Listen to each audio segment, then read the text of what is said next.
Welcome to Saving America. This is your host, Dr. David D. Schein. Our series of interviews for Saving America establishes that the world is full of interesting people. Once you hear from our next guest, I am sure that you will agree with me that she deserves the moniker of interesting person. Saving America welcomes Eti Lazarian.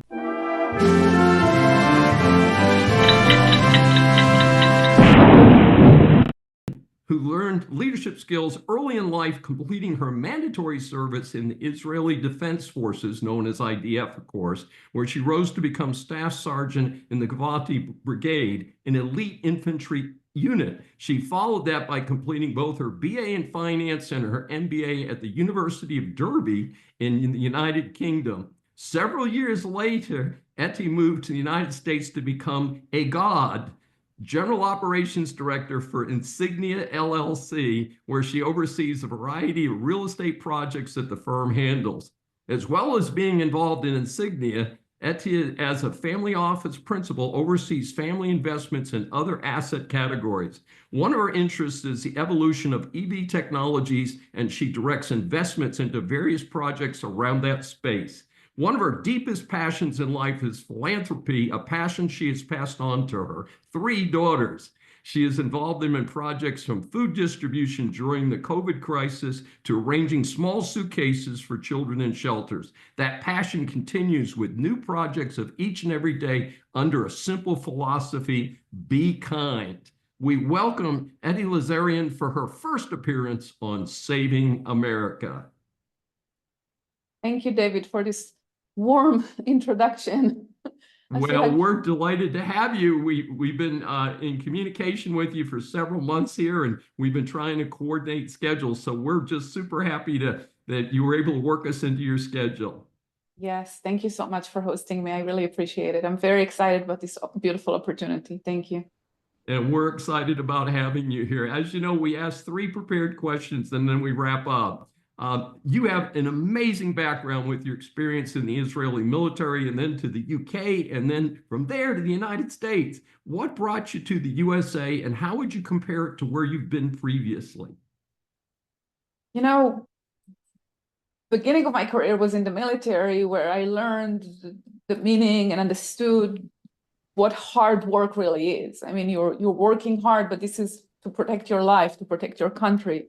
So I think it's really important for every person really to join the army, to understand what it is to actually protect the land that you live on. And then from there, you can go into business or whatever you choose to go in your life. But I feel like it gives you like a really good ground. And also the army gives you like really good protocols, teaches you how to do things. Because if you're not following protocols in the army, you die. So it's really important to follow those procedures, and this is what I'm implementing in my business as well. Once we understand how things work and we make them work in a proper way, we elevate it to the next level and to the next level. I started small in business. My business career started actually in Guangzhou, China. I used to travel there and import things from there. I used to work in London. I used to work in Oxford. In Israel, of course. And when I came to America, I scaled it to the next level and I went into real estate, which of course we started small with small properties and now we have much larger scale of operation. And this is what we do. Well, it sounds like you've covered quite a bit of the world, and I've worked a little bit along those lines, but mostly as a tourist, but it sounds like some very cool things to do. So you were involved in many types of businesses, especially real estate projects. You emphasize a strong focus on diversity. Explain how that helps to move your investing forward and the types of investments that you do. So I think our specialty is moving with the market. So whatever we do now, it doesn't mean that that's what we're going to do 5 years from now. We do have a protocol and a good 5-10-year plan of how we're taking the company in what direction we're moving. But we're very big in working with the community, working with municipalities, working with individuals. I do a lot of work with young female entrepreneurs. If they want to start a business, I guide them how to do it. And I'm trying to implement everything I have going on in the community into my business. And so far, it's going very well. I can say that we started with residential townhouses. We moved into mixed use, shopping centers, retail. I built a lot of restaurants in my career. And now we're doing office building, multifamily, and a lot of projects that helps the community and create, really good things for the community, where there is a hero unit, where I put a lot of police officers and firemen in my multifamily units, and whatever we can do to help the community and elevate the environment that we are living in. And how do you tie that to the approach to diversity? How do I tie? We listen. I think my biggest talent of what I do is actually I am boots in the ground, and I listen to the community and I understand what the community is in need. If it's a community center event, so where we're building the centers, the mixed use that we're building, we're allocating a certain area for the community center. We are allocating certain areas for really whatever the community, like a little park, a little mommy and me classes that we do. I actually take the time and walk all the properties that we have and listen to what people are in need. And I think that's the little edge that we have going for us. And that's why we're so successful at what we do, because we really listen to the need and we supply the need that people have. And you've emphasized philanthropy in your endeavors. What do you recommend to other small and family businesses in terms of how do you become involved in such positive projects? I think, sorry, I disconnected it. Philanthropy. I have a different approach about philanthropy. The way I look at philanthropy is you have to, not everybody, but many people approach philanthropy is, if I have $1 million, I'm going to give it to a certain organization, and this is my philanthropic mission. For me, the way I look at it, this is donation. You just made a donation. Thank you so much for a donation. It's fantastic. We really appreciate it. But for me, philanthropy is actually go to the ground level and understand what people are in need. And I think the best example I can give you is those suitcases that we did for the children. I volunteer with my children at, it's called Loving Hands. It's a women and children shelter. And we saw my daughter, I think she was 4 years old, and we saw a beautiful, young, gorgeous, blonde kid, blue eyes, beautiful, beautiful little angel. He came with this giant hefty bag because his mom said, we have to leave the house immediately before daddy will kill us. And she just went like this, and she collected everything from the closet and put it in a large hefty bag. And this 4-year-old is walking around this hefty bag. And my daughter is like, this is just horrible. What can we do for him? And I'm like, Mia, what do you think will make him happy? And she said, I think we should buy him a Batman bag. Let's buy him a nice Batman suitcase.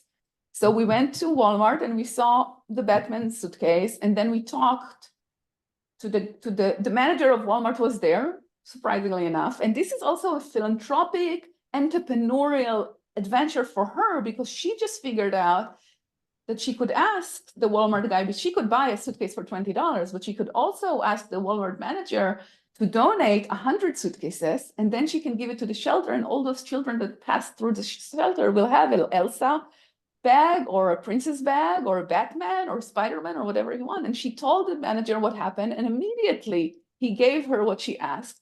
So that was a teaching moment for my young child about business. You want something, you see something, target it, make it a mission for yourself to get it done, and you will get it done. And the satisfaction that a 4-year-old has to do something so great for the community, you can't translate it to anything. This is something remarkable. How old are your daughters now? So my daughters now are 17, 15, and 13. We started philanthropic mission, but we don't call it mission, we call it a mitzvah. Being Jewish, we call it a mitzvah. So I'm teaching my girls to be good people. I'm teaching them to listen to their environment. I'm teaching them small acts of kindness, to open the door if someone needs the door open for them, help a lady carry the bag to her second floor if she lives in the second floor, just Just be aware of what's around you. If someone needs help, just help them. And you'll be surprised. People are just like this. They don't see what's going, completely ambivalent to the environment. They don't see what's going on around them.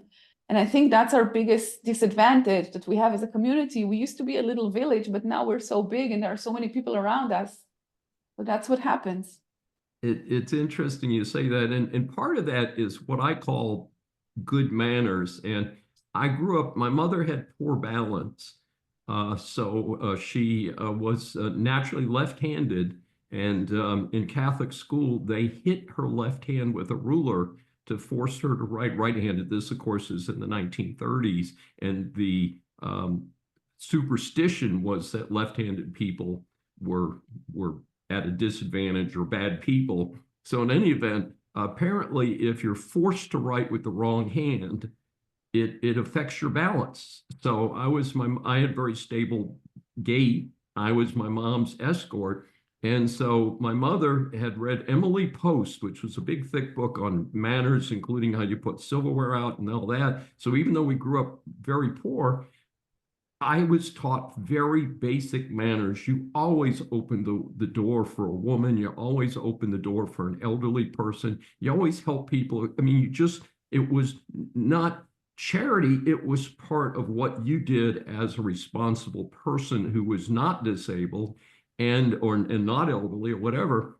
And it's interesting today because just a minor thing. Like any, professional couple, like we go out to dinner as recently as last night, the night before with different couples. And it's amazing to me is how many people, men will jump in, men are usually the drivers, will jump in their car and their lady friend will be fending for himself.